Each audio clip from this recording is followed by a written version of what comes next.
Welcome to spotlight. ഇത് സ്പോട്ട്ലൈറ്റിൽ as usual അരുണാണ് കൂടെ. എങ്ങനെയാ തുടങ്ങുക?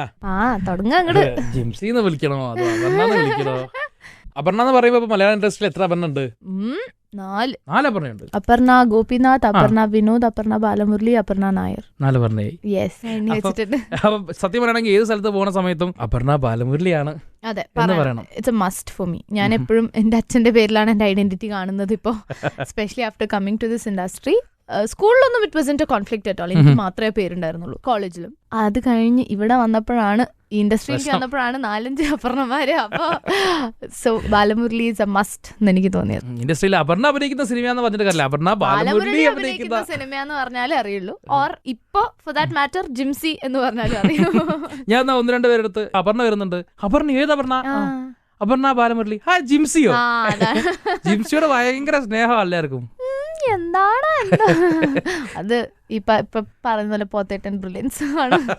പോത്തേട്ടന്റെ വൈഫിന്റെ പേരും ജിംസി എന്നാണ്. പോത്തേട്ടന്റെ വൈഫിന്റെ ബ്രദറിന്റെ പേര് ജിംസ് എന്നാണ്. പിന്നൊന്നും ഞാൻ ചോദിക്കാൻ പോയിട്ടില്ല. പക്ഷെ അത് അപർണയെ കുറിച്ചിട്ട് തൃശ്ശൂരുകാരിയാണെന്ന് അറിയാം. സ്ലാങ് ഒന്നും വരുന്നില്ലല്ലോ. ഇല്ല, എനിക്ക് ഇല്ലാത്തൊരു സ്ലാങ് തൃശ്ശൂര്. ഞാൻ കൊച്ചിക്കാരുടെ കൂടെ ചേർന്ന് എന്താണ് ഏതാണെന്നും പറഞ്ഞിട്ട് കൊച്ചിയിൽ പോവും. കോട്ടയംകാരുടെ കൂടെ ചേർന്ന് അങ്ങനെ പോവും. എന്നതാ എന്തുവാ അതും കേറും. കോഴിക്കോട് വരെ if I go with dum എനിക്ക് അത് കേറും. If I talk in that slang എനിക്ക് കുറച്ച് രണ്ടോണം കോൺവേഴ്സ് ചെയ്യാൻ കിട്ടിക്കഴിഞ്ഞു കഴിഞ്ഞാൽ പിന്നെ ഞാനും ചോദിക്കും അങ്ങനെ ഞാൻ കോഴിക്കോട് ആണോ? അതാണല്ലേ ഇത്ര. സോ അതെനിക്ക് കേറും. എനിക്കിപ്പോ പറയാൻ പറഞ്ഞാൽ എനിക്ക് കിട്ടില്ല. പക്ഷെ once I converse I will get that. പക്ഷെ തൃശ്ശൂര് മാത്രം വരില്ല. ഇത്രയും കൊല്ലം ഞാൻ അവിടെ പഠിച്ചിട്ട് വരെ എനിക്ക് വരില്ല. അതെന്തായിരിക്കും അങ്ങനെ? ഒരു ഐഡിയ ഇല്ല. ബിക്കോസ് എനിക്ക് എന്തോ ആ ഭാഷ മാത്രം കിട്ടില്ല. മേ ബി ബിക്കോസ് അതിനൊരു ട്യൂൺ ഉള്ളതുകൊണ്ടാവും. ട്യൂൺ എനിക്ക് പറ്റില്ല. അത് വരില്ല എനിക്ക്. പൊതുവെ വീട്ടിലും അങ്ങനെ എല്ലാവർക്കും പക്കാ തൃശ്ശൂർ സ്ലാങ് ഒന്നുമില്ല. Actually Thrissur slang is like very musical and അതിനൊരു പെർട്ടിക്കുലർ സ്ഥലമുണ്ട്. സോ ബേസിക്കലി ആ ടൗൺ പാർട്ടിലേക്കൊക്കെ വന്നു കഴിഞ്ഞാൽ അത്രയ്ക്ക് അങ്ങോട്ട് തൃശ്ശൂർ സ്ലാങ് ഒന്നും വരില്ല. വല്ലാണ്ട് പൊടിക്ക് ഐ ഓൾസോ സിംഗ്, പക്ഷെ നോട്ട് വെരി മച്ച്. എന്തുട്ടാ അതൊന്നും വരില്ല. അതൊന്നും വരില്ല. അതൊന്നും എനിക്ക് വരില്ല. എന്താന്നറിയില്ല. ആരെങ്കിലും ചോദിച്ചിട്ടുണ്ടോ എന്താ തൃശ്ശൂർ ഭാഷ, തൃശ്ശൂർ സ്ലാങ് ഇല്ലാത്ത? അതെന്റെ ഈ പടത്തിന്റെ ആൾക്കാർ തന്നെ ചോദിച്ചിട്ടുണ്ട്. അവര് തൃശ്ശൂർക്കാരിയല്ലേ എന്ന് പറഞ്ഞ സേഫ് സോൺ ആയിട്ട് എന്നെ എടുത്തത്. എന്നിട്ട് അവസാനം അവര് പെട്ടു. അവരെന്നെ ഇങ്ങോട്ട് പഠിപ്പിക്കേണ്ട അവസ്ഥയെ. വീട്ടിലപ്പോ ഒരു ന്യൂട്രൽ മലയാളമാണ്. ന്യൂട്രൽ മലയാളമാണ്. അച്ഛൻ പാലക്കാടുകാരനാണ്. ഇടയ്ക്ക് അത് കയറി വരും. വരും. അത് നല്ലോണം വരും. കാരണം അമ്മ തൃശ്ശൂർ, അച്ഛൻ പാലക്കാടാണെങ്കിൽ പാലക്കാട് ഭാഷയാണ് കൂടുതൽ വരിക വായില്. തൃശ്ശൂരില്ല. തൃശ്ശൂർ തീരെയില്ല. ഇല്ലെന്ന് എന്താന്നറിയില്ല. ബുദ്ധിമുട്ടിട്ടിരിക്കുന്നു. തൃശ്ശൂരാണ് എന്റെ നാട് എന്ന് അറിയിക്കാൻ. നാട് മാത്രല്ല, ഞാൻ പഠിച്ചതൊക്കെ അവിടെയാ. എന്നിട്ട് പോലും എനിക്ക് ഇല്ലാന്ന് പറയുമ്പോ ഞാനും അല്ലെങ്കിൽ എന്താണ് ഇല്ലാത്തയാവോന്ന്. പഠിച്ചത് LKG മുതൽക്ക് തൃശ്ശൂരായിരുന്നു. നോ, 4th വരെ ദോഹ. 4th പകുതി തൊട്ടിട്ട് ഇവിടെ ഇടയിൽ വന്ന് ഞാൻ ജോയിൻ ചെയ്തു. Initial plan was to go abroad again. പക്ഷെ പിന്നെ അത് നടന്നില്ല. ഞാൻ തൃശ്ശൂർ തന്നെ കണ്ടിന്യൂ ചെയ്തു. Which help me like anything. ഞാൻ ഇപ്പൊ എവിടെയാണോ അത് കംപ്ലീറ്റ് ക്രെഡിറ്റ് അവർക്ക് കൊടുക്കാം. കാരണം അത്രയ്ക്കധികം അവർ എന്നെ വെച്ച് ഓരോന്ന് ചെയ്യിപ്പിച്ച്, ലൈക്ക് ഇപ്പൊ ഡാൻസ് ആണെങ്കിലും പാട്ടാണെങ്കിലും അവര് തന്ന ഒരു സപ്പോർട്ടും എൻകറേജ്മെന്റും ആണ് ഇപ്പൊ വാട്ട് ഈസ് മെയ്ഡ് ദാറ്റ് ആ സിനി ആക്ട്രസ് എന്നുള്ളൊരു ഇത് കിട്ടിയത്. ഇസ് ബിക്കോസ് തൃശ്ശൂരിന്റെ മണ്ണിന്റെ ഗുണമാണ്. അതെ, മണ്ണിന്റെ ഗുണമാണ്. ഒരു വിക്കിപീഡിയ ഫില്ല് ചെയ്ത് തുടങ്ങുകയാണെങ്കിൽ പേരൻസ്, അച്ഛൻ മ്യൂസീഷ്യൻ ആണ്, അമ്മ പ്രൊഫഷണലി ലോയർ, പ്രൊഫഷണലി സിംഗർ ആണ്, അങ്ങനെയാണ് അമ്മയ്ക്ക് പറയാൻ ഇഷ്ടം. വീട്ടിലൊക്കെ കുറെ ഈ ലോ ബുക്സ് ഒക്കെ ഉണ്ടാവില്ലേ? ഉണ്ട്, എവിടെയൊക്കെ ഉണ്ടാവും. അമ്മ എന്നെ പ്രാക്ടീസ് ചെയ്യാൻ പോയത്, ലൈക്ക് അമ്മ ഇതിന് രജിസ്റ്റർ ചെയ്യാൻ പോയത്, ലൈക്ക് ഒഫീഷ്യലി ഇതിന് രജിസ്റ്റർ ചെയ്യണമല്ലോ ബാർ അസോസിയേഷനിൽ. അപ്പൊ ഷി വാസ് ക്യാരിങ്. അപ്പൊ അതോട് പിന്നെ നിർത്തിയതാ. പിന്നെ പോയിട്ടില്ലെന്ന് തോന്നുന്നു. അതിന് ഞാൻ ഇതുവരെ കണ്ടിട്ടില്ല അമ്മേനെ ആ കോട്ടിട്ടിട്ട്. അത്രേ ഉള്ളൂ, വേറെ ഉള്ളൂ. ഞാൻ വിചാരിച്ചു വീട്ടിൽ കുറെ മറ്റേ നിയമ പുസ്തകങ്ങളൊക്കെ ഉണ്ടാവും. പഠിച്ചിട്ടുണ്ട്. ഫസ്റ്റ് ക്ലാസ്സോടുകൂടി പാസ് ആയിട്ടുണ്ട്. Even when she was pregnant. പക്ഷേ പ്രാക്ടീസ് ചെയ്യുന്നില്ല. പിന്നെ ഇപ്പൊ ഞാൻ ഇങ്ങനെ ആയതുകൊണ്ട് ഒട്ടും പോണ്ടല്ലോ. ഇനി നോക്കാ വേണ്ട. അമ്മ രാത്രി പാട്ടൊക്കെ പാടിത്തരാറുണ്ടായിരുന്നു പണ്ട് ചെറുപ്പത്തില്. അമ്മ അച്ഛനും പാടുന്ന കേട്ടിട്ട് തന്നെ എനിക്ക് പാട്ട് കിട്ടിയിരിക്കുന്നത്. Because basically I was interested in dance. First standard തൊട്ട് ഡാൻസ് ആയിരുന്നു പഠിക്കുന്നുണ്ടായിരുന്നത്, പാട്ടല്ല. ഞാന് പാട്ടിങ്ങനെ കേൾക്കും, അമ്മ ക്ലാസ് എടുക്കുന്ന കേൾക്കും. അതൊന്നും ഇങ്ങനെ കുറച്ച് പഠിച്ചിങ്ങനെ പാടുകയൊക്കെ ചെയ്യും. പക്ഷെ I was not interested in sitting and learning പാട്ട്. അത് കഴിഞ്ഞിട്ട് ഒരു 5th ഒക്കെ ആയപ്പോഴാണ് ഞാൻ പാട്ട് പഠിക്കാൻ തുടങ്ങി ഇവിടെ വന്നതിന് ശേഷം. ഒരു ദിവസം സർഗത്തില് മറ്റേ നെടുമുടി വീണ് പറഞ്ഞ പോലെ അറിഞ്ഞില്ല എന്റെ കുട്ടി പാട്ട് പാടാൻ എത്ര ആഗ്രഹം ഉണ്ടെന്ന് അതെ, അറിഞ്ഞില്ല, ആരും പറഞ്ഞില്ല. They always wanted me to sing and all. പക്ഷെ ഞാനത് എന്റെ തലയിൽ കയറിയപ്പോ കുറച്ച് വൈകുന്നുള്ളൂ. അതൊരു നൃത്തങ്ങളിൽ കോൺസെൻട്രേറ്റ് ചെയ്തു. ഡാൻസ് ഫസ്റ്റ് തൊട്ട് 12th വരെ പഠിച്ചു. ഇപ്പോഴും ഐ എം കണ്ടിന്യൂയിങ് ഡാൻസ്. പക്ഷെ ഒഫീഷ്യലി പഠിക്കാൻ പോകാൻ ഒരു ഗ്യാപ്പ് കിട്ടുന്നില്ലെന്നേ ഉള്ളൂ. ഞാൻ 12 വർഷമായിട്ട് ഡാൻസ് പഠിക്കുന്നുണ്ട്. ഖത്താറിന് ഇവിടേക്ക് പറിച്ചു നട്ട സമയത്ത് എന്തായിരുന്നു ഒരു അവസ്ഥ? I had bad starting trouble ഇവിടെ വന്നിട്ട്. Totally different from what ever അവിടെ കാണുന്നതിനെക്കാട്ടും വളരെയധികം വ്യത്യാസമുണ്ട്. അതുണ്ടായിരുന്നു. ഇവിടെ ചൂരൽ എന്ന് പറഞ്ഞൊരു വൃത്തിയായിട്ട പരിപാടി ഉണ്ടായിരുന്നു. അത് കാരണം ഞാൻ ഭയങ്കര എനിക്ക് നൈറ്റ് മാസ് ഒക്കെ വന്ന് ഞാൻ ഉറക്കമില്ലാണ്ട് കരച്ചിലൊക്കെ ആയിരുന്നു. അതെ, അങ്ങോട്ടും കൂടെ അമ്മ എനിക്ക് പോണ്ടമ്മ. അവസാനം അമ്മ ഒന്ന് പറഞ്ഞു കൊടുക്കും, കൊച്ചിന് പേടിയാവുന്നുണ്ട് വല്ലാണ്ട്. പിന്നീട് അതൊരു ശീലമായി. എന്തായാലും നിർത്തൂല, ആരും തരലും നിർത്തൂല, ഞാൻ വാങ്ങുന്നത് നിർത്തൂല. അപ്പൊ പിന്നെ അതൊക്കെ വാങ്ങാനായി. അതെ, അത് പഴുക്കുന്ന പിന്നെ അതൊക്കെ തഴമ്പായി. ഈ സംഗീതത്തിന്റെ ആദ്യാക്ഷരങ്ങൾ പഠിപ്പിച്ചത് അച്ഛനാണോ? അല്ല, ആരും അല്ല. അവരെന്നെ പഠിപ്പിക്കില്ല എന്ന് പറഞ്ഞു. ഞാൻ ഇരിക്കില്ല എന്ന് പറഞ്ഞിട്ടുള്ളത് അവരെന്നെ പഠിപ്പിച്ചിട്ടുമില്ല. എന്റെ സംഗീതത്തിന്റെ ആദ്യാക്ഷരങ്ങൾ പറഞ്ഞു തന്നിട്ടുള്ളത് മഹിത എന്ന് പറഞ്ഞ ടീച്ചർ. അല്ല, മഹിത എന്ന് പറഞ്ഞ ടീച്ചറായിരുന്നു. ടീച്ചറുടെ പേര് മാറി പോയത്? ഇല്ല, മഹിത. അത് കഴിഞ്ഞിട്ട് സുമാ പിഷാരടി, ഇപ്പൊ കാർത്തിക വൈദ്യനാഥൻ. മറ്റേ ഈ അങ്ങനെയൊക്കെ പാടുവോ? അത്രയ്ക്ക് ഞാൻ എത്തിയിട്ടില്ല. അത് അത്രയ്ക്ക് ഞാൻ പറഞ്ഞില്ലേ, ഞാൻ പാട്ട് അത്രയ്ക്ക് സീരിയസ് ആയി എടുക്കാൻ തുടങ്ങിയത് ഇപ്പോഴാണ് ആക്ച്വലി. അപ്പൊ ഞാൻ അങ്ങനെ അതൊക്കെ ഒന്നും കൂടെ ഒന്ന് റിഫൈൻ ചെയ്ത് വരുന്നതേ ഉള്ളൂ. സോ ഐ എം പ്രൊഫഷണലി ഒരു കച്ചേരി നടത്താൻ പറ്റുമെന്ന് ചോദിച്ചാൽ ഇല്ല, എനിക്ക് പറ്റില്ല. പക്ഷെ ഒരു പാട്ട് ഡീസെന്റ് ആയി പാടാൻ പറ്റുമെന്ന് ചോദിച്ചാൽ ഐ വിൽ. അത്ര, അതാണ് എന്റെ ഒരു ലെവൽ ഇപ്പോ. മറ്റേ സാധനം അത് കുറച്ചും കൂടി പഠിക്കാണ്ടല്ലേ? നല്ലോണം പഠിക്കാനുണ്ട്. ഇതെനിക്ക് ഭയങ്കര ഇഷ്ടമാണ്. പക്ഷെ എന്താ വെച്ചാൽ അത് വരൂല, കാറ്റ് കുറച്ച് അടിക്കണം, ഭയങ്കര ബുദ്ധിമുട്ടാ.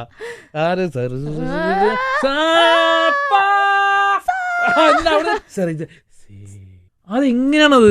വലിയ സംഭവം. സാധകം അല്ലെങ്കിൽ നടക്കൂല. മഹേഷിന്റെ പ്രതികാരം കഴിഞ്ഞു, വീട്ടിലൊക്കെ ഇങ്ങനെ ഇരിക്കുവാണ്. എന്നിട്ട് മുത്തശ്ശി കഥ ചെയ്തു, എന്നിട്ട് വീട്ടിലൊക്കെ ഇങ്ങനെ ഇരിക്കുകയാണ്. അപ്പൊ ആരാ വിളിച്ചേ? Joy the man. എപ്പോഴാ വിളിച്ച? I had something on that day and I think in fact that was a Sunday.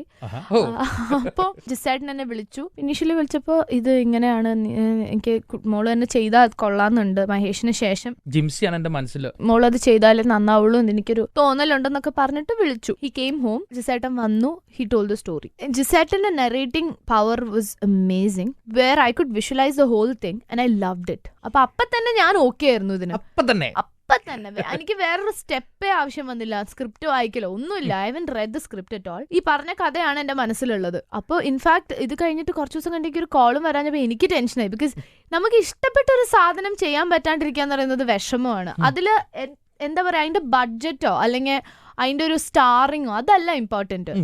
എനിക്കിപ്പോ ആസിഫ് ഖാൻ അറിയായിരുന്നു. ഞാൻ ആസിഫ് ഖായുടെ കൂടെ തൃശ്ശൂർ പേരൂർ ചെയ്തതുമാണ്.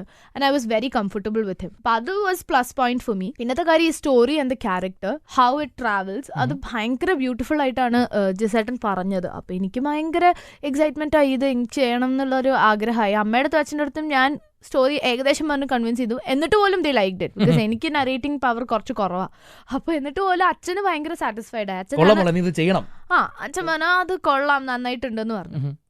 ആൻഡ് ഐ കോൾഡ് ഹിം എന്തായിന്ന് ചോദിച്ചിട്ട്. പിന്നെയാണ് ആ പ്രോജക്റ്റ് ഓൺ ആയതും. അത് ഭയങ്കര സന്തോഷമുള്ള ഒരു കാര്യമായിരുന്നു. സൺഡേ ഹാളിൽ എനിക്ക് സമ്മതമാണ് എന്ന് ഞാൻ പറയുകയും ചെയ്തു.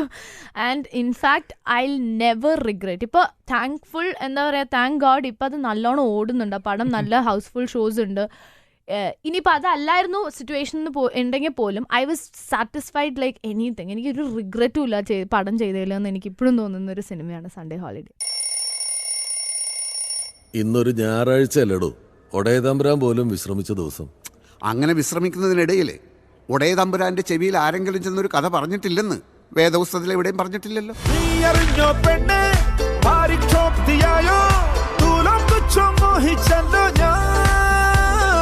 നിങ്ങളൊരു കോളേജ് അധ്യാപകനല്ലേ? നമ്മുടെ സ്വപ്നങ്ങൾ എഴുതാൻ, പ്രതിഷേധങ്ങൾ അറിയിക്കാൻ ഒരു 10,000 വേദികളിൽ കയറി നിന്ന് പ്രസംഗിക്കുന്നത് പോലെയല്ലേ സാർ നല്ലൊരു സിനിമ എടുക്കാന്ന് പറഞ്ഞാൽ? ചൊല്ലാനും ചാരത്ത് ചായാനും കയ്യെത്തും തേൻ കണിയാ.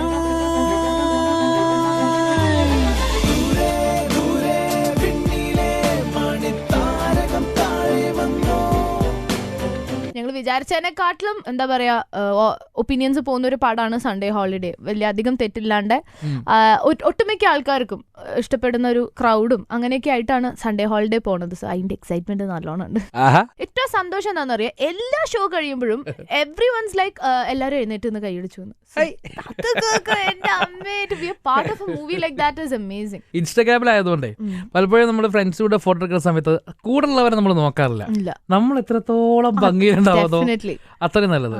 പക്ഷെ നമ്മളൊരു സിനിമയിൽ അഭിനയിക്കുന്ന സമയത്ത് ഒരു ഫ്രെയിം ബൈ ഫ്രെയിം നമുക്ക് നോക്കാൻ പറ്റില്ല. പക്ഷെ ചില ഫ്രെയിം കാണുമ്പോൾ ഇതിനെന്നെ കാണാൻ കൊള്ളില്ലല്ലോ എന്ന് തോന്നും. അങ്ങനത്തെ സിറ്റുവേഷൻ വരുമ്പോൾ ശരിക്കും ഫീൽ ചെയ്യാറുണ്ടായി, ഇത് ആൾക്കാർ കാണുമ്പോൾ എനിക്ക് ചടപ്പാണല്ലോ. ഇല്ല, എനിക്ക് സൺഡേ ഹോളിഡേയിൽ I was happy with most of the scenes. Actually ഞാൻ ഓൺ സ്ക്രീൻ കണ്ടപ്പോൾ ഞാൻ ഒന്നും കൂടെ ഹാപ്പി ആയി. ഞാൻ അല്ലാണ്ട് കാണുമ്പോൾ ഈ ചെറിയ സ്ക്രീനിൽ കണ്ടപ്പോൾ ഞാൻ ഇങ്ങനെ അയ്യേ ചിലതൊക്കെ അങ്ങനെ തോന്നിയിട്ടുണ്ട്. Because I was really fat ആ സമയത്ത്. ഈ കാണുന്ന ഞാനായിരുന്നില്ല, മഹേഷ് കാണുന്ന ഞാനായിരുന്നില്ല. ഞാൻ നല്ല തടി ഉണ്ടായിരുന്നു, വീപ്പക്കുറ്റി ആയ ഒരു സമയമായിരുന്നു. കാരണം compared to what I was ഞാൻ നല്ല തടിച്ചിട്ടുണ്ടായിരുന്നു. അധ്വാന ഫലമാണ്. എനിക്ക് നല്ല തടിയും വെച്ചു. അപ്പൊ എനിക്ക് ചില സമയത്ത് അയ്യോ ഭയങ്കര തടിയെ തോന്നുന്നുണ്ടല്ലോ എന്നൊക്കെ തോന്നി. പക്ഷെ ഓൺ സ്ക്രീൻ വലിയ ബിഗ് സ്ക്രീനിൽ വന്നപ്പോൾ I was really happy with what ever how ever I looked. അപ്പൊ അതെനിക്ക് വലിയ കംപ്ലൈന്റ്സ് ഇല്ല. കോൺഫിഡൻസിനെ തീരെ എഫക്ട് ചെയ്തില്ല, ഒരിക്കലും എഫക്ട് ചെയ്തിട്ടില്ല. പല ഫോട്ടോഗ്രാഫ്സും പലരും ക്ലിക്ക് ചെയ്യുന്ന സമയത്ത് ഏറ്റവും ഒരു ഊച്ചാളി ഭാവം ഉണ്ടാവും. അതേതൊക്കെ ആരെയും കാണിച്ചിട്ടുണ്ടോ? ഏതൊക്കെയോ ഇടയ്ക്ക് ഞാൻ ഒരെണ്ണം കണ്ടിട്ടുണ്ട്, ഏതൊരു വൃത്തികെട്ടന്റെ ഒരു ഭാവം. അത് ഏതാന്ന് എനിക്ക് ഓർക്കാൻ പറ്റില്ല. കാൻഡിഡേറ്റ് എന്നും പറഞ്ഞിട്ട് തരുന്നതിൽ എന്റെ പകുതിയും ഫ്ലോപ്പാ, എന്റെ പാതി കാൻഡിഡേറ്റുകളും ഫ്ലോപ്പാ. ഞാൻ പോസ്റ്റ് ചെയ്യുന്ന കാൻഡിഡേറ്റ്സ് മാത്രമേ നന്നാവാറുള്ളൂ. എന്റെ ഒരു കാൻഡിഡേറ്റ്സും നന്നായിട്ടില്ല, എന്റെ ഭയങ്കര മോശമാണ്. ഞാൻ അപ്പോഴും അറിയുന്നത് ആ ആൾക്കാർ എന്ത് വിചാരിക്കുമോ, ഞാൻ ഈ വെറുതെ നിൽക്കുന്ന നിപ്പൊക്കെ ഭയങ്കര ബോറാണല്ലോ എന്ന് വിചാരിക്കും. പോസ്റ്റ് ചെയ്യുന്ന കാൻഡിഡേറ്റ്സ് മാത്രമേ എന്റെ സക്സസ്ഫുൾ കാൻഡിഡേറ്റ്സ് ആയിട്ട് വന്നിട്ടുള്ളൂ ഇതുവരെ. പാസ്പോർട്ട് സൈസ് മാത്രം എടുത്തോണ്ടിരുന്ന ഒരാളെ കൊണ്ട് കാൻഡിഡേറ്റ് എടുപ്പിച്ച ഒരു മുത്തായിരുന്നു ജിംസി. ഞാൻ എന്റെ പേഴ്സണൽ ലൈഫ് വെച്ച് നോക്കുകയാണെങ്കിലും ഒരാൾക്ക് എന്തെങ്കിലും അബദ്ധം പറ്റിക്കഴിഞ്ഞാൽ ഞാൻ സാരില്ല പോട്ടെ, നിനക്കങ്ങനെ പറയാം, എനിക്കല്ലേ പറ്റിയെന്ന് ചോദിച്ചു കഴിഞ്ഞാൽ പിന്നെ ഞാൻ അവിടുന്ന് സ്ഥലം വിടും. എനിക്ക് ശരിയല്ലേ, അവർക്കല്ലേ പറ്റിയത്, നമ്മൾ എത്ര സാരില്ല എന്ന് പറഞ്ഞിട്ട് എന്താ കാര്യം എന്ന് ഞാൻ ആലോചിക്കും. പിന്നെ ഞാൻ അവിടെ നിൽക്കില്ല. അപ്പൊ അതിനും ഭയങ്കര മോശമായിട്ടുള്ള ഒരാളാണ് ഞാൻ. അപ്പോൾ ബേസിക്കലി ആ സീൻ എങ്ങനെയാന്ന് വെച്ചാൽ total contrast to what I have to എന്താ that person should feel that അയാൾ അടിപൊളിയാണെന്ന് ഞാൻ പറഞ്ഞ് ഫീൽ ചെയ്യണം. അതായിരുന്നു സീൻ. അപ്പൊ അങ്ങനത്തെ ഒരു സീക്വൻസ് എനിക്ക് തന്നിരുന്നത്. ദാറ്റ് ഡിഡ്ന്റ് ഹാവ് ദാറ്റ് ചേട്ടൻ സൂപ്പർ ഉണ്ടായിരുന്നില്ല ആദ്യം. പിന്നെയാണ് ആ ഡയലോഗൊക്കെ വന്നത്. അല്ലല്ലോ, ഞാൻ കയ്യിൽ ഒന്നും ഇട്ടിട്ടില്ല മഹേഷിന്. പക്ഷെ I have the freedom to. അതാണ് മഹേഷിൽ വർക്ക് ചെയ്തപ്പോ ശ്യാമേട്ടൻ ഇങ്ങനെ എഴുതി തരും. അപ്പൊ എഴുതി തരില്ല, സ്ക്രിപ്റ്റ് ഒന്നും ഞാൻ കണ്ടിട്ടില്ല. എഴുതി തന്നു, എടി നിനക്ക് അതിൽ വല്ല നിനക്ക് തോന്നുന്നുണ്ടോ അതാ മാങ്ങാത്തൊലി വേണോ തേങ്ങാക്കൊല വേണോ എന്നൊക്കെ ചോദിക്കും. ഞാൻ മാങ്ങാത്തൊലി മതി എന്നൊക്കെ ഞാൻ പറയും. അപ്പൊ അതാണ് മഹേഷിൽ ഉണ്ടായിരുന്നത്. ചേട്ടൻ സൂപ്പർ ഒരാൾക്ക് ജീവിക്കാനുള്ള ഇതാണ് കൊടുത്തത്. ഫ്ലോപ്പ് ഫോട്ടോഗ്രാഫർ അല്ലേ ആള്.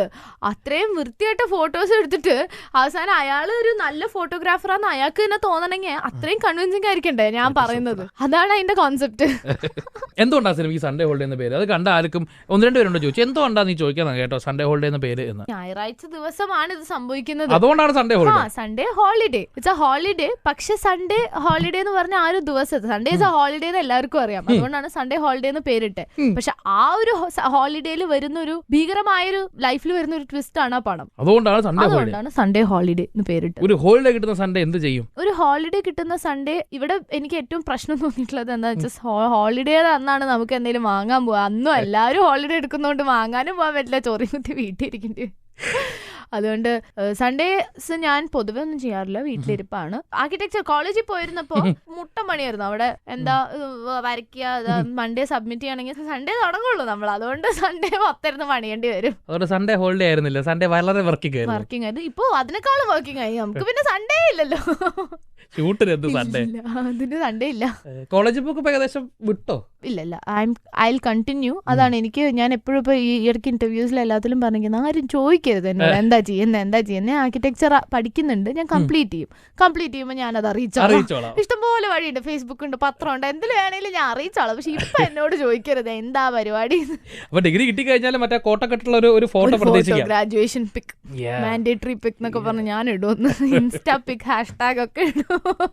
എന്താ ഞാൻ ആലോചിക്കുന്നത്, ഇത്രക്ക് ലീവ് കോളേജ് തന്നല്ലോ, സ്നേഹമുള്ള കോളേജ്. എക്സാക്ട്ലി, അവര് ഭയങ്കര അടിപൊളി കേട്ടോ. ഞാൻ മഹേഷ് ചെയ്യാൻ കാരണം തന്നെ അവരാ. ഇൻഫാക്ട് ആ ഇയർ ഞാൻ പാസ്സായി. പക്ഷെ പിന്നത്തെ സെമ്മിൽ എനിക്ക് പോകാൻ പറ്റിയില്ല. Attendance is a big issue. Attendance ഇല്ലെങ്കിൽ അവർക്കൊന്നും ചെയ്യാൻ പറ്റില്ല. അവര് പിന്നെ ബാക്കി എല്ലാ സപ്പോർട്ടും അവർ തരും. എത്ര വർക്ക് ചെയ്യില്ലാണെങ്കിലും അവരിരുന്ന് നമ്മുടെ കൂടെ ഹെൽപ്പ് ചെയ്ത് അത്രയും സപ്പോർട്ടീവ് ആയിട്ടുള്ള ടീച്ചേഴ്സും സ്റ്റാഫും ഒക്കെയാണ്. പക്ഷെ അറ്റൻഡൻസ് എന്ന് പറഞ്ഞൊരു ഇഷ്യൂ കാരണമാണ് എനിക്കിപ്പോൾ ഇത്രയും ബ്രേക്ക് എടുക്കേണ്ടി വന്നത്. ഞാൻ അടുത്ത സെം എന്തായാലും തീർത്തിട്ട് ഇന്റേൺഷിപ്പിലേക്ക് കടക്കും എന്ന് ഞാൻ ഉറപ്പിച്ചു വെച്ചിട്ടുണ്ട്.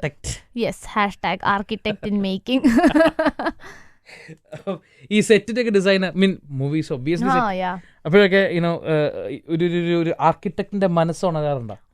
എനിക്കത് ഉണർന്നിട്ടുള്ളത് ഭാവന സ്റ്റുഡിയോ മഹേഷിൽ ചെയ്തപ്പോഴാണ്. അജയൻ ചാലിശ്ശേരി, അജയേട്ടനാണ് അത് ചെയ്തത്. അപ്പൊ അജയേട്ടൻ്റെ എനിക്ക് കുറെ പഠിക്കാൻ പറ്റി. അജയേട്ടൻ അത് എങ്ങനെയാ ചെയ്ത്. ബിക്കോസ് ആ ഒരു മൊത്തം സാധനം, ആ ഒരു ഫസ്റ്റ് ഫ്ലോർ ഇസ് ഇമാജിനറി എന്ന് തന്നെ പറയാം. അത് നമ്മൾ ശരിക്കും ഇതിൽ വരയ്ക്കുമ്പോൾ ഒരു ഡോട്ടഡ് ലൈൻസിൽ വരയ്ക്കണേന് തുല്യമാണ് ശരിക്കും അവിടെ സംഭവിച്ചത്. അതെങ്ങനെയാണ് ചെയ്തത് ഞാൻ പഠിച്ച് ഉണ്ടാക്കിയത് അപ്പോഴാണ്.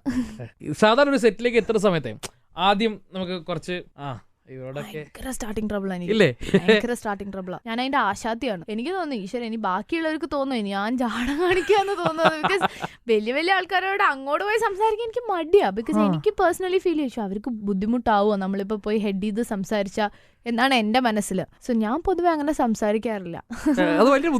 ചില സമയത്ത് നമ്മളത് ജെല്ലാവില്ല എന്ന് തോന്നുവാണെങ്കിൽ അത് പണി പാളും. നമ്മുടെ ഒരു വിശ്വാസമാണ് 2 ദിവസം കഴിയുമ്പോ ശരിയായിക്കോളും എന്നുള്ളൊരു വിശ്വാസത്തിലൊന്നും മിണ്ടാണ്ടിരിക്കുന്നത്. ഫസ്റ്റ് ഡേ തന്നെ ആക്ച്വലി സ്പീക്കിംഗ് ഇതൊക്കെ നമുക്ക് തോന്നും, നമ്മൾ ബിഗിനേഴ്സിന് തോന്നും ഇത് മൊത്തം ജാടയാണ്, ഇത് ശരിയാവില്ല എന്ന് തോന്നും. പക്ഷെ വൺസ് വി ഗോ ദെയർ നമ്മൾ സീനിയേഴ്സായി കാണുന്ന പലവരും നമ്മുടെ ആ ഒരു ലെവലിനൊത്ത് വരും. അപ്പൊ നമുക്ക് എന്ത് വേണേലും അവരത് കോൺവേഴ്സ് ചെയ്യാം. ദാറ്റ്സ് ബ്യൂട്ടിഫുൾ ട്ടോ. അവരാണ് ശരിക്കും നമ്മളെയൊക്കെ സഹായിക്കുന്നത്. ഞങ്ങളെ പോലത്തെ ഒരു ഇപ്പൊ വന്ന ആൾക്കാരെ സഹായിക്കുന്നത് അവരുടെ ഒരു ക്യാരക്ടറാണ്, സീനിയേഴ്സ് ആണ്. അവര് പുറത്ത് കാണുന്ന ഒരു പെർസ്പെക്റ്റീവേ അല്ല അവരുടേത്. ദേ ആർ വെരി കൂൾ, ചിൽ പിൽ. അവരിങ്ങനെ പറയാ എന്താ ടേക്ക് അസ് വിത്ത് ദം. അപ്പൊ നമുക്ക് അതിന്റെ ഒരു ആവശ്യം ഇല്ല എന്നുള്ളത് പിന്നെയാണ് മനസ്സിലാവുക. പുതിയ മൂവിയില് പേയിങ് ഗസ്റ്റ് ആയിട്ടാണ് താമസിക്കുന്നത്. ആര്? ഞാനോ? ശരിയാ. ക്യാരക്ടറിനെ മറന്നു, പുതിയ ക്യാരക്ടറിലേക്ക് ചേക്കേറി. ഇല്ല, ചേക്കേറിയില്ല. നല്ല ക്യാരക്ടർ മറന്നു തുടങ്ങി. അത്രയ്ക്ക് കാണിക്കാത്തോണ്ട് ഞാനും ഓർത്ത് പേയിങ് ഗസ്റ്റ്. ജീവിതത്തിൽ താമസിച്ചിട്ടുണ്ടോ? ഒറ്റയ്ക്ക് എവിടെ, ഞാൻ ഒറ്റയ്ക്ക് താമസിച്ചിട്ടില്ല, എന്നെ ഒറ്റയ്ക്ക് എവിടെയും വിട്ടിട്ടില്ല. ഫുൾ ടൈം വീട്ടുകാരുടെ കൂടെയാണ്. ഒറ്റ മോളാണ്. ഒറ്റ മോളാണ് ഞാൻ അറിഞ്ഞു. ഒറ്റ മോളായതുകൊണ്ട് അവര് വിട്ടിട്ടില്ല. അവര് വിടാണ്ട് എനിക്ക് മടിയാണ് എവിടെയെങ്കിലും പോവാൻ. ബസ്സിൽ കയറിയിട്ടുണ്ടോ? കയറിയിട്ടുണ്ട്, എല്ലാത്തിലും കയറിയിട്ടുണ്ട്. ഞാൻ ഒരു എല്ലാത്തിലും കയറിയിട്ടുണ്ട്. പക്ഷെ ഒറ്റ മോളായതുകൊണ്ട് എന്തൊക്കെ ബുദ്ധിമുട്ട് പോയിട്ടില്ല എന്നുള്ളൂ. അമ്മയോ അച്ഛനോ അച്ഛനോ കൂടെ ഉണ്ടായിട്ടുണ്ട് എപ്പോഴും. ഒറ്റ മോളായതുകൊണ്ട് എന്തൊക്കെ ബുദ്ധിമുട്ടുള്ളത്? ബുദ്ധിമുട്ടുകളൊന്നുമില്ല. ഇപ്പൊ എനിക്ക് എന്താന്ന് വെച്ചാൽ ചിലപ്പോ മിസ് വൺ കമ്പനി, ഒരു സിബ്ലിംഗ് കമ്പനി ഞാൻ ഇടയ്ക്ക് മിസ് ചെയ്യാറുണ്ട്. ഇപ്പൊ എന്തെങ്കിലും പറയണമെന്നുണ്ടെങ്കിൽ നമുക്ക് എന്റെ അമ്മ അച്ഛനും എന്റെ ബെസ്റ്റ് ഫ്രണ്ട്സ് ആണ്. പക്ഷെ എന്തൊക്കെ പറഞ്ഞാലും നമുക്ക് ഒരു റെസ്ട്രിക്ഷൻ ഉണ്ട് അവരുടെ അടുത്ത് പറയാൻ. അപ്പൊ I use to miss a brother or sister. So എനിക്ക് എൽഡർ ആരെങ്കിലും വേണമായിരുന്നു എന്ന് ഇടയ്ക്ക് ഫീൽ ചെയ്യാറുണ്ട്. ബിക്കോസ് അവരുടെ നിന്ന് കിട്ടുന്ന ഒരു അഡ്വൈസോ അല്ലെങ്കിൽ അവരുടെ നിന്ന് നമുക്ക് എന്തൊക്കെ പറഞ്ഞാലും 1-2 ഓണം കൂടുതലും ഉണ്ടതല്ലേ, കൂടെ ഉണ്ടാവാതിരിക്കില്ല. അതിന്റെ ഒരു അനുഭവ സമ്പത്ത് ഉണ്ടാവാണ്ടിരിക്കില്ല. അതുകൊണ്ട് I use to miss.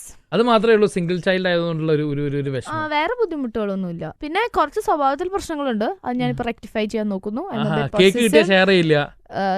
Selfish അല്ല, ബേസിക്കലി ഐ എം പൊസസീവ്. എനിക്ക് മെറ്റീരിയൽ കാര്യത്തിൽ ഞാൻ സെൽഫിഷ് അല്ല. പക്ഷെ ഈ സ്നേഹത്തിന്റെ കാര്യത്തിൽ ഐ എം വെരി സെൽഫിഷ്. സ്നേഹത്തിന്റെ കാര്യത്തിൽ ഞാൻ ഭയങ്കര സെൽഫിഷ് ആണ്. വെരി മെലോഡ്രാമാറ്റിക്. സ്നേഹം മീൻസ് ഞാൻ ഉദ്ദേശിച്ചത് കൊഞ്ചിക്കലാണെങ്കിലും എന്താണെങ്കിലും ഇപ്പൊ എന്റെ അടുത്ത് അമ്മയും അച്ഛനും കാണിക്കുന്ന കാര്യത്തിൽ അവര് വേറെ ആരെങ്കിലും കാണിച്ചു കഴിഞ്ഞാൽ എനിക്ക് ദേഷ്യം വരും. അതൊരു കാലം വരെ അങ്ങനെയായിരുന്നു. ഇപ്പൊ I have changed a lot from that. ചെറുപ്പത്തിൽ കസിൻസിനോടൊക്കെ അത്യാവശ്യം ദേഷ്യം ഉണ്ടായിരുന്നു. അടി ബഹളം ഒരു ശല്യായിരുന്നു. ഞാൻ അച്ഛന്റെ വീട്ടിൽ കുഴപ്പമില്ല. അച്ഛന്റെ വീട്ടിൽ ഏറ്റവും ചെറുത് ഞാനായതുകൊണ്ട് എല്ലാ ടെൻഷനും എനിക്ക്, എല്ലാ ടെൻഷനും. കസിൻസിന്റെ ആണെങ്കിൽ കാരണം എന്റെ തൊട്ടുമൂത്ത കസിൻ വരെ എന്നെക്കാളും 3-4 വയസ്സ് മൂത്തതാ. അപ്പൊ പിന്നെ ബാക്കിയുള്ള പറയണ്ടല്ലോ, അത്രയ്ക്ക് മൂത്തതാ ചേട്ടൻ വരെ. എന്റെ അച്ഛന്റെ അവിടെ അച്ഛനടക്കം 10 പിള്ളേരാണ്. അപ്പൊ പിന്നെ ആ ഒരു ഡിഫറൻസ് ഇല്ലാണ്ടിരിക്കില്ലല്ലോ. അങ്ങനെ നോക്കുമ്പോ അവിടെ എനിക്ക് വലിയ കംപ്ലൈന്റ്സും കാര്യങ്ങളൊന്നും ഇല്ല. അത് കൊഞ്ചിച്ചിട്ടാണ് വളർത്തിയത്. പക്ഷെ എനിക്ക് അത്യാവശ്യം ഇൻഡിപെൻഡന്റ് ആയിട്ട് ജീവിക്കാൻ അറിയാം. If I M let alone I live alone. പക്ഷെ എനിക്ക് മടിയായി തുടങ്ങി, അതാണ് പ്രശ്നം. മടിയാണ് കുറച്ച് വന്നിരിക്കുന്നത് ടു ട്രാവൽ. എനിക്ക് അല്ലാണ്ട് വേറെ ഇപ്പൊ മടി ഇങ്ങനെ സാധനങ്ങൾ വെക്കാനോ എടുത്തു വെക്കാനോ. ഞാനൊരു പീരീഡ് വരെ ഇങ്ങനെ വലിച്ചിട്ട് ഒരു ദിവസം എനിക്ക് പ്രാന്തായ I clean the whole thing. അപ്പം അതൊക്കെ ഞാൻ ഒറ്റയ്ക്ക് തന്നെ ചെയ്യുന്നത്. ഇപ്പൊ അയേണിങ് ആണെങ്കിലും അതൊക്കെ എനിക്ക് ഞാൻ ചെറുപ്പം തൊട്ടിട്ട് വളരെ കുഞ്ഞു തൊട്ടിട്ട് ഞാൻ ഒറ്റയ്ക്ക് ചെയ്തിരുന്ന ഒരാളാണ്. സ്കൂളിലേക്ക് മുടി കെട്ടല്ലോ അതൊക്കെ. അപ്പൊ അതിന്റെ കാര്യത്തിലൊന്നും എന്നെ വലിയ വഷളാക്കിയിട്ടില്ല. പക്ഷെ കൊഞ്ചിക്കലൊക്കെ ഉണ്ടായിട്ടുണ്ട്. ഇപ്പോഴും അമ്മ ചെയ്തു തരണമെന്ന് തോന്നുന്ന കാര്യം കളിയാക്കരുത്. ഇല്ല പറഞ്ഞോ. ചോറ് കുഴച്ചു തരല്. That's the yummiest thing because it's not because എനിക്ക് മടിയായിട്ടല്ല, പക്ഷെ അത് കഴിക്കുന്നതിന്റെ ഒരു സുഖം എനിക്ക് വേറെ ഒന്നുമില്ല. ബിക്കോസ് ആ ഒരു അളവിൽ കുഴച്ച് തന്നാ എനിക്ക് അങ്ങോട്ടും ഇല്ല ഇങ്ങോട്ടും ഇല്ല. I have that and I am happy with that. അമ്മ അങ്ങനെ ആ ഒരു ക്വാണ്ടിറ്റി കുഴച്ച് വരുമ്പോ that is fine for me. എനിക്ക് വേറെ ഒന്നും വേണ്ട, അതിന്റെ അപ്പുറം വേണ്ട. ഇപ്പോഴും കുഴച്ചു തരാറുണ്ട്. ഇപ്പോഴും കുഴച്ചു തരാറുണ്ട്. അമ്മ ഉണ്ടെങ്കിൽ പ്ലേറ്റ് എന്റെ മുമ്പിൽ വന്ന അമ്മ പ്ലേറ്റ്. മഹേഷിന്റെ പ്രതികാരമാണെങ്കിലും ശരി, ഇപ്പൊ സൺഡേ ഹോളിഡേ ആണെങ്കിലും ശരി, ഹീറോയുടെ രണ്ടാമത്തെ ഗേൾഫ്രണ്ട് ആവാൻ എപ്പോഴും ഭാഗ്യം. എപ്പോഴും ഹീറോന്റെ പാസ്റ്റില് വേറെ ആരെങ്കിലും ഉണ്ടായിരുന്നു? പൊതുവേ റിലേഷൻഷിപ്പിലെ പാസ്റ്റില് വിഷയമാണോ? ചിലപ്പോ എനിക്ക് ചിലപ്പോ വിഷയമാറുണ്ട്. എന്റെ നിരന്തരമായിട്ടുള്ള ഫോൺ വിളി കണ്ടിട്ട് ചോദിച്ചതാണോ? അത് പൊളിച്ചു. പാസ്റ്റ് ചിലപ്പോ വിഷയമാറുണ്ട്. ശരിക്കും പ്രശ്നമാണ് ചിലപ്പോ. Not now.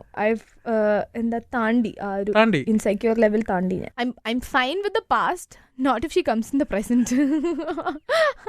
നമ്മൾ പാസ്റ്റ് ഷെയർ ചെയ്യുന്ന എത്രത്തോളം ഷെയർ ചെയ്യണം? എല്ലാം ഷെയർ ചെയ്യണം. We have to know. That's what. എനിക്ക് പേഴ്സണലി എന്താണെന്ന് വെച്ചാൽ ഒരു റിലേഷൻഷിപ്പിലാവുകയാണെങ്കിൽ you have to say what has happened to your past ആണെന്ന് പറഞ്ഞാൽ തള്ളിക്കളയരുത്. See, only if I know that person, എനിക്കിപ്പോൾ ആ ഒരാളെ എനിക്ക് അറിയാം, അല്ലെങ്കിൽ she is like that, she is ഇങ്ങനെയാണ്, അവളുടെ സ്വഭാവം ഇങ്ങനെയാണ്, അവരിങ്ങനെയാണ് കണ്ടുമുട്ടിയത്, അവരിങ്ങനെയാണ് ബ്രേക്കപ്പ് ആയത് എന്നൊക്കെ അറിഞ്ഞാലേ എനിക്ക് അതിനെ റിയാക്ട് ചെയ്യാൻ പറ്റുള്ളൂ. ഈ റിയാക്ട് ചെയ്യുന്നതാണ് പ്രശ്നം.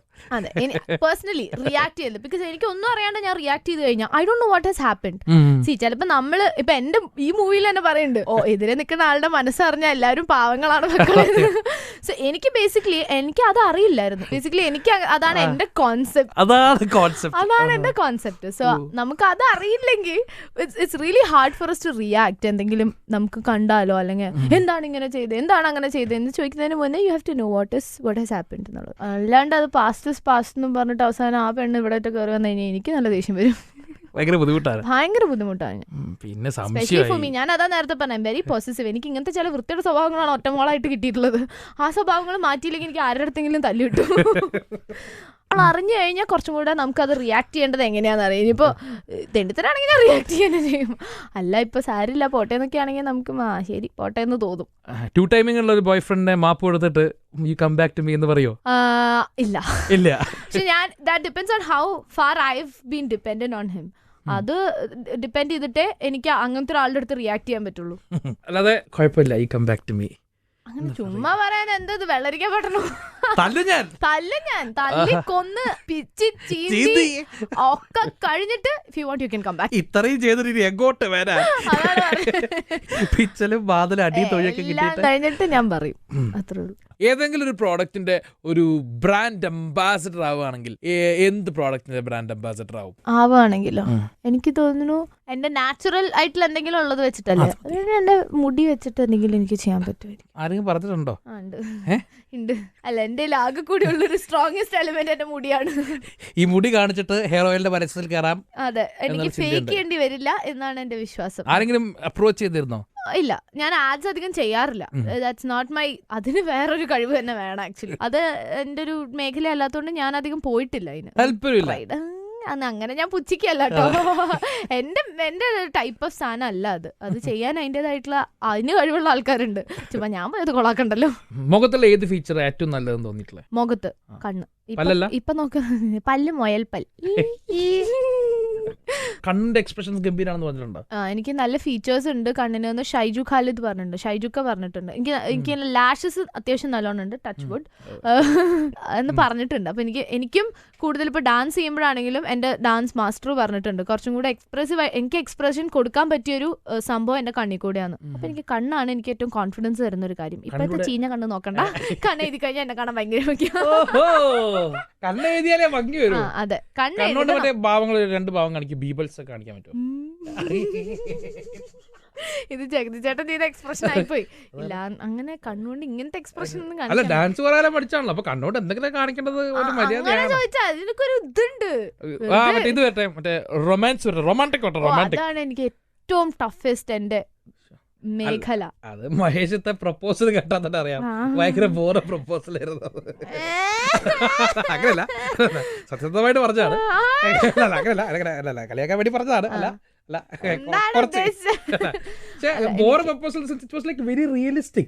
ഇങ്ങനെ തന്നെയാണല്ലോ പ്രപ്പോസ് ചെയ്യുക. അല്ലാണ്ട് ആരും പൂച്ചണ്ട് കൊടുത്ത് പ്രപ്പോസ് ചെയ്തിട്ടില്ല. എല്ലാ പ്രപ്പോസൽസിനും ഒരു ചമ്മലുണ്ട്. പക്ഷെ അല്ലാണ്ട് തന്നെ ഇപ്പൊ ഓൺ സ്ക്രീൻ എനിക്ക് ഏറ്റവും മടിയുള്ള ഒരു കാര്യം റൊമാൻസ് ചെയ്യാൻ പറഞ്ഞാൽ കണ്ണുകളിൽ ആ പ്രണയം വരില്ല. കണ്ണിന് സാധാരണ എന്താ വരെ കണ്ടു തീരാണോ? കരയാറുണ്ട്. സിനിമയ്ക്ക് വേണ്ടിട്ടല്ല. അല്ലാണ്ട് സിനിമയ്ക്ക് വേണ്ടിട്ട് എനിക്ക് കരയേണ്ടി വന്നിട്ടില്ല. ആക്ച്വലി സിനിമയിൽ എനിക്ക് ആ കൂടി ഇപ്പൊ ഈ സൺഡേ ഹോളിഡേയിലെ കരച്ചിൽ വന്നു. എന്റെ അമ്മാവൻ എപ്പോഴും ചോദിക്കും നീ എന്താ ഇതുവരെ കരഞ്ഞിട്ടില്ലല്ലോ എന്ന്. അമ്മാവനാണെങ്കിൽ ഞാൻ കരയേണ്ട ഭയങ്കര വിഷമം. അപ്പൊ ഈ സിനിമയിൽ മാത്രമേ ഇത്തിരി കരയുന്നുള്ളൂ. അല്ലാത്ത സിനിമയിലൊന്നും ഞാൻ കരയേണ്ടി വന്നിട്ടില്ല അധികം. അല്ലാണ്ട് റിയൽ ലൈഫിൽ കരയാറുണ്ട് അത്യാവശ്യം. തലാണ പിടിച്ചിട്ട് ഇങ്ങനെ വിങ്ങ മാത്രമാണോ ചെയ്യാ? അതോ കരയും. ആരുമില്ലാത്ത സമയത്തൊക്കെ ഞാൻ എന്തെങ്കിലും എറിഞ്ഞ് കരയും. ഇത് ദേഷ്യം വന്ന കൈ കിട്ടിയ സാധനം ഒറ്റ പോളല്ലേ അതിന്റെ കൂടെ.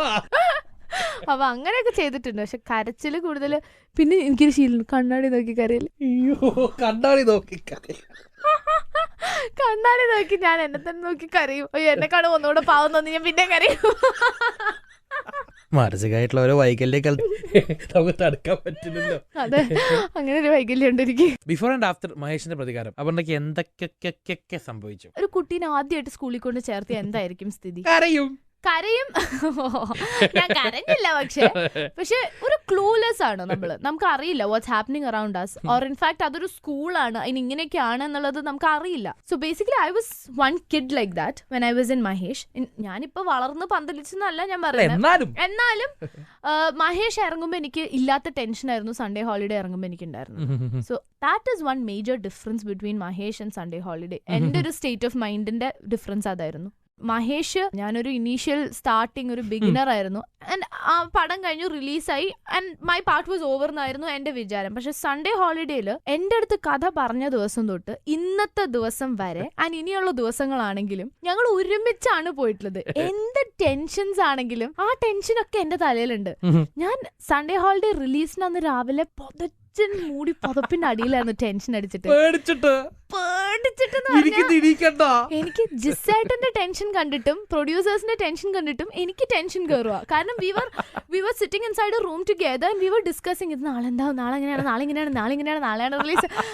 I was so tense. അപ്പൊ ഞാൻ ആലോചിക്കുക to work like a family like that is a first time experience for me and I'm enjoying it a lot. ഇപ്പോൾ ഞങ്ങൾ ഒരു തിയേറ്റർ വിസിറ്റിന് കാലിക്കറ്റ് പോയപ്പോൾ പോലും ഞാൻ ജിസ്സേട്ടൻ, പ്രൊഡ്യൂസർ ആസിഫ് ക, എൻ്റെ അമ്മ, അപ്പോൾ ഞങ്ങൾക്ക് ഷൂട്ടിംഗ് തൊട്ടിട്ട് തന്നെ ഇതുവരയ്ക്കും we have always had that family feeling. അപ്പൊ എനിക്ക് എപ്പോഴും എന്റെ ഫാമിലിയുടെ കൂടെ പോണ പോലെ അത്രയും ഒരു ബിലോങ്ങിങ് നമുക്ക് തോന്നും. അതാണ് സൺഡേ ഹോളിഡേ എന്ന് പറയുന്ന സംഭവം. ഫസ്റ്റ് ഷോട്ട് ഒക്കെ എടുക്കുന്ന സമയത്ത് ചുറ്റിലുള്ള ആൾക്കാര് ഒരു ഓക്വേർഡ് ആയിട്ടുള്ള ഒരു ഫീലിംഗോ അതോ അത് ആക്ച്വലി സ്പീക്കിംഗ് എനിക്ക് കൂടുതൽ തോന്നിയിട്ടുള്ളത് മഹേഷിലാണ്. എനിക്ക് കൂടുതൽ ഇങ്ങനത്തെ അനുഭവങ്ങൾ ഉണ്ടായിട്ടുള്ളത്.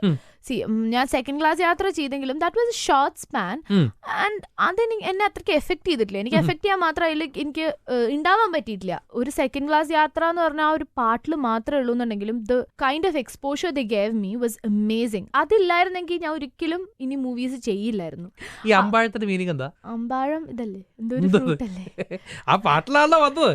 ആ പാട്ടിൽ എക്സ്പോഷർ ഒക്കെ കിട്ടി. പാട്ടിൽ എക്സ്പോഷർ കിട്ടിയ പാട്ടിന്റെ അർത്ഥം കണ്ടുപിടിക്കാൻ ഞാൻ പോയിട്ടില്ല. എനിക്കറിയില്ല, അതോടെ ചോദിച്ചേ. തണലിട്ടൊരിടവഴിയിൽ ഈ അമ്പഴങ്ങ എന്നൊക്കെ ഞാൻ കേട്ടിട്ടുണ്ട്. മായം കുറി തൊട്ട മതിലരികിൽ. അമ്പാഴം മസ്റ്റ് ബി സം മരം, സം കായ. അതെ, അമ്പാഴം കറി വെക്കുന്ന എന്തെങ്കിലാണോ? അമ്പാഴം തണലിട്ടല്ലേ? ഷുഡ് ബി സം മരം. നിന്റെ വായിൽ അമ്പഴങ്ങ, എന്റെ വായിൽ കുമ്പളങ്ങ എന്നൊക്കെ പറയാം. അമ്പഴങ്ങ അല്ല, അതെനിക്കറിയില്ല. അമ്പാഴം അമ്പഴങ്ങ തമ്മിൽ വല്ല ബന്ധം ഉണ്ടാവോ? സ്ഥിരമായിട്ട് ഓൺലൈനിൽ ഉണ്ടാവുന്ന ഏറ്റവും വലിയ ചർച്ചയാണ് ഇക്ക ഫാൻസ്, ഏട്ടൻ ഫാൻസ് ഒക്കെ പറഞ്ഞിട്ട്. സ്പോട്ട്ലൈറ്റ് ആണ്, അരുണാണ്, കൂടെ അപർണ ബാലമുരളിയാണ്. മൂവി ഇൻഡസ്ട്രിയിലെ ആരൊക്കെ ഏട്ടാന്ന് വിളിക്കും, ഇക്കാന്ന് വിളിക്കും, ചേട്ടാന്ന് വിളിക്കും? ആസിഫ് ക, ഫാദുക്ക. ചേട്ടാന്ന് ഞാൻ ആരെയും വിളിക്കാറില്ല, എന്റെ ദൈവമേ. ടോവിനോ ചേട്ടാ, നിവിൻ ചേട്ടൻ. പേഴ്സണലി ഞാൻ ഏറ്റവും കൂടുതൽ വിളിക്കുന്ന ഒരാൾ ആസിഫ്ക്കാണ്. വേറെ ഇക്കമാര് ഫാദിക്ക ഞാൻ എപ്പോഴും ഇടയ്ക്ക് മെസ്സേജ് അയക്കും, like I love his acting. അപ്പൊ ഞാൻ ഏത് പടവും കണ്ടാലും I make sure I tell him എന്നുള്ളത്. ബിക്കോസ് ഞാൻ മൂവീസിൽ വരുന്നതിന് മുന്നേ ഞാൻ ഏറ്റവും കൂടുതൽ ഞാനും എൻ്റെ ഫ്രണ്ട്സൊക്കെ ഇങ്ങനെ ഒരു എന്താ പറയാ ഇങ്ങനെ നോക്കിയിരുന്നിട്ടുള്ള ഒരാളാണ്. അപ്പോൾ I never wanted to miss the chance of telling him I loved your performance എന്നുള്ളത് ഇപ്പോൾ. അതുകൊണ്ട് എനിക്ക് അത് ഞാൻ മിസ്സാക്കാറില്ല. പക്ഷെ എനിക്ക് എപ്പോഴും എൻ്റെ ഒരു ഏട്ടൻ, അല്ലെങ്കിൽ ഞാൻ പറഞ്ഞില്ലേ നേരത്തെ ഐ മിസ്ഡ് ബ്രദർ എന്ന് പറഞ്ഞത്, ഇപ്പോൾ ഞാൻ ദത്തെടുത്തിരിക്കുന്നത് ആസിഫ് ഖാനെയാണ് എൻ്റെ ഏട്ടനായിട്ട്. ഞാൻ അപ്പപ്പോൾ കാണുന്നവരെ ഇപ്പൊ ചേട്ടാന്ന് തന്നെയാ വിളിക്കുക. എനിക്ക് എന്റെ പ്രായത്തിൽ ആരും ഇല്ല ഒന്നാമത്തേന്. അപ്പൊ കാണുന്നവരെ ചേട്ടാന്ന് വിളിക്കുന്ന കുട്ടിയാണ്. അപ്പപ്പോൾ കാണുന്നവരെ അപ്പൊന്നൊന്നല്ലല്ലോ വിളിക്കുന്നത്, ചേട്ടാന്നല്ലേ വിളിക്കുന്നത്. അതുകൊണ്ട് കുഴപ്പമില്ല. What about Alansir Lea Lopez, baby child? My constant. And he's amazing. എനിക്ക് എപ്പോൾ വേണേലും പോയി കമ്പനി അടിക്കാവുന്ന ഒരാൾ അലനങ്കിൾ മാത്രമേ ഉള്ളൂ. ഞാൻ അലനപ്പൂപ്പാന്ന് വിളിക്കും, അലനങ്കിൾ എന്ന് വിളിക്കും. അങ്ങനെ എന്താ പറയുക, എനിക്ക് എൻ്റെ ഒരു ഫ്രീഡം മാഡ്നെസ് എടുക്കാൻ പറ്റുന്ന ഒരാളാണ് എനിക്ക് തോന്നുന്നു. ഇൻഫാക്ട് ഇപ്പോൾ അഭിനയിച്ച നിമിഷയ്ക്ക് ആണെങ്കിലും ഞാൻ കുറേ വീഡിയോസൊക്കെ കണ്ട് അവള് we become crazy when we with him. അത് അലനങ്കിളുടെ ഒരു ഏറ്റവും വലിയ ഗുണമാണ്. കാരണം അലനങ്കിള് നമ്മളുടെ ആ ഒരു ലെവലിലേക്ക് താഴ്ന്നു വന്ന് അങ്ങ് പൊളിക്കും അവിടെ. കിഡിലനാണ് പുള്ളിക്കാരൻ. കേൾക്കുന്നുണ്ടല്ലോ അല്ലേ? റേഡിയോ ടിവിയിൽ എന്നെ ഞാൻ ഉണ്ടാവുകയാണെങ്കിൽ ബിരിയാണി കഴിക്കുന്നത് എന്നെ നാറ്റിച്ച മനുഷ്യൻ. അതുകൊണ്ട് ബിരിയാണി കഴിക്കുന്നത്. ഞാൻ ചോദിക്കുന്നത് ഓരോരുത്തർക്കും ഓരോരോ പാട്ട് ഡെഡിക്കേറ്റ് ചെയ്യാൻ പറഞ്ഞു കഴിഞ്ഞാൽ ഏതൊക്കെ പാട്ട് ഡെഡിക്കേറ്റ് ചെയ്യുമെന്ന് പറയണേ. ഫഹദ് ഫാസിൽ മൗനങ്ങൾ എന്നെ ഡെഡിക്കേറ്റ് ചെയ്യും. സ്വന്തം പാട്ടായതുകൊണ്ടാണ്. സ്വന്തം പാട്ട് ഞാൻ ആദ്യമായിട്ട് പാടി ഫാദുക്കയുടെ കൂടെ ആദ്യമായിട്ട് അഭിനയിച്ച പാട്ട്. അതുകൊണ്ട് ഞാൻ അത് ഡെഡിക്കേറ്റ് ചെയ്യും. ആസിഫ് അലി ഹിസ് ഫേവറേറ്റ് താനേ തിരിഞ്ഞും പറഞ്ഞു. ഹേമന്തമെന്നല്ല, അല്ല, ഹിസ് ഫേവറേറ്റ് സോങ് എപ്പോഴും എന്റെ അടുത്താണെങ്കിലും എന്റെ അമ്മയുടെ അടുത്താണെങ്കിലും പാടാൻ പറഞ്ഞു, താനേ തിരിഞ്ഞും പറഞ്ഞു പാടി. So that's one of his favourite. Alencier ചേട്ടൻ ഏത് പാട്ട് ഡെഡിക്കേറ്റ് ചെയ്യും? അലൻസിയർ ചേട്ടൻ ഞാൻ പാട്ട് ഡെഡിക്കേറ്റ് ചെയ്തില്ല. ഒരൊറ്റ പാട്ട്, ചെറിയൊരു പാട്ട്. ചെറിയ പാട്ട്. ഓക്കെ. അലൻസിയർ ചേട്ടന് ഞാൻ വല്ല നാടകഗാനം ഡെഡിക്കേറ്റ് ചെയ്യും.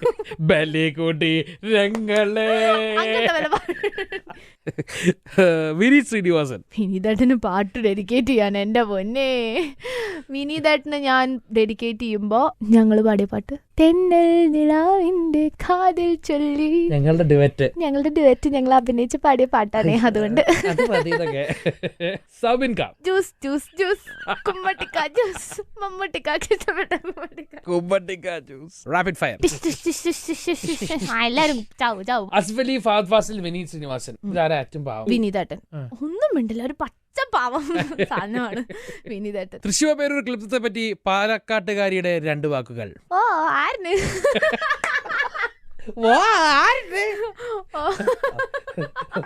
പടത്തിന്റെ പേര് പറഞ്ഞേ. പടത്തിന്റെ പേര് തൃശ്ശൂർ പേരൂർ ക്ലിപ്താണ്. അതിൽ ഞാൻ ചെയ്യണ ഒരു ക്യാരക്ടർ എന്ന് വെച്ചാല് എന്താ, ഒരു ഓട്ടോ ഡ്രൈവറിന്റെ ക്യാരക്ടറാണ് ചെയ്യണത്. ഓ അതൊക്കെ തന്നെ. നീ കോൺവേഴ്സ് ചെയ്താലേ വരുള്ളൂ. ഓട്ടോക്ക് എത്ര ഗിയർ? 4. 5 ഉണ്ടോ ഈശ്വരാ? ഞാൻ ആകെ 2 ഇട്ടിട്ടുള്ളൂ, അതുകൊണ്ട് എനിക്കറിയില്ല. ആസിഫിക്കയുടെ 2 ഗുണങ്ങൾ 2 ദോഷങ്ങൾ. 2 ഗുണങ്ങൾ എന്ന് പറയുന്നത് ഭയങ്കര കെയറിങ് ആണ്. സെക്കൻഡ് കാര്യം എന്ന് വെച്ചാൽ ഹീസ് ഈസി ടു ഹാൻഡിൽ. ആർക്കാണെങ്കിലും, കോ ആക്ടേഴ്സിനാണെങ്കിലും ഡയറക്ടറിനാണെങ്കിലും പ്രൊഡ്യൂസറിനാണെങ്കിലും ആർക്കും ഒരു ബുദ്ധിമുട്ട് വരാത്ത രീതിയിൽ ഹീൽ ഹാൻഡിൽ. 2 ദോഷങ്ങൾ: 1 ഫോൺ എടുക്കില്ല, 2 ഫോൺ എടുക്കില്ല. പബ്ലിക്കായിട്ട് ആരെങ്കിലും തല്ലിയിട്ടുണ്ടോ? ഇല്ല, അതിനുള്ള ഗട്സ് എനിക്ക് ഉണ്ടായിട്ടില്ല. തല്ലാൻ എനിക്ക് ആഗ്രഹമില്ല, പക്ഷെ ഞാൻ റിയാക്ട് ചെയ്യും. ഇപ്പോഴത്തെ ഒരു സ്ഥിതി അനുസരിച്ചിട്ട് വെറുതെ സെൽഫി എടുക്കണമെന്ന് വെച്ചാൽ മേൽ തൊട്ടിട്ട് തോണ്ടി വിളിച്ചാലൊന്നും എനിക്കിഷ്ടമല്ല. റിയാക്ട് ചെയ്യാൻ തോന്നാറുണ്ട്. I don't know how far it's safe to do that. അതുകൊണ്ട് ഞാൻ ആ റിസ്ക് എടുക്കാറില്ല. കള്ളം എത്രത്തോളം പറയും? അത്യാവശ്യം പറയും. വേണം വെച്ചിട്ടല്ല, ആവശ്യമുള്ള സ്ഥലത്ത്. വേറെ വഴിയില്ല എന്ന് അറിയുമ്പോ ഒരു കള്ളൊക്കെ പറയും. ഭക്ഷണത്തിന് മുന്നിൽ പുലിയാണോ പൂച്ചയാണോ? പുലിയെ പോലെ ഞാൻ അതിനെ അപ്രോച്ച് ചെയ്യും, പക്ഷെ കഴിക്കല് ഞാൻ പതിയെ. ഇപ്പൊ ഒരു വലിയ മീൻ, കരിമീനൊക്കെ കിട്ടി എനിക്കത് പതുക്കെ ആസ്വദിച്ച് കഴിക്കണം. അപ്പോൾ ഞാനത് ആക്രമിക്കൽ ഭയങ്കര, ഇനീഷ്യൽ ആക്രമം എന്താ പറയാ, ആ ഒരു അറ്റാക്ക് ഭയങ്കരമായിരിക്കെങ്കിലും പിന്നെ പതുക്കെ പതുക്കെ പതുക്കെ ഓരോന്ന് പിച്ച് കഴിക്കും. നല്ല ശീലങ്ങൾ. ഒരു പാട്ടും കൂടി കേട്ടിട്ട് നമുക്ക് അപർണയോട് ടാറ്റ പറയാലോ.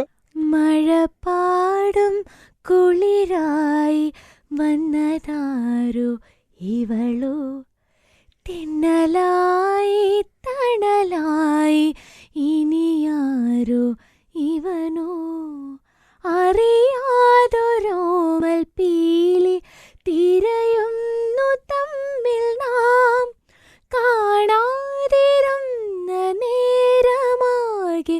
തന്നെയായി നാം മഴ പാടും കുളിരായി വന്നതാരോ ഇവളോ തെന്നലായി തണലായി ഇനിയാരോ ഇവനോ.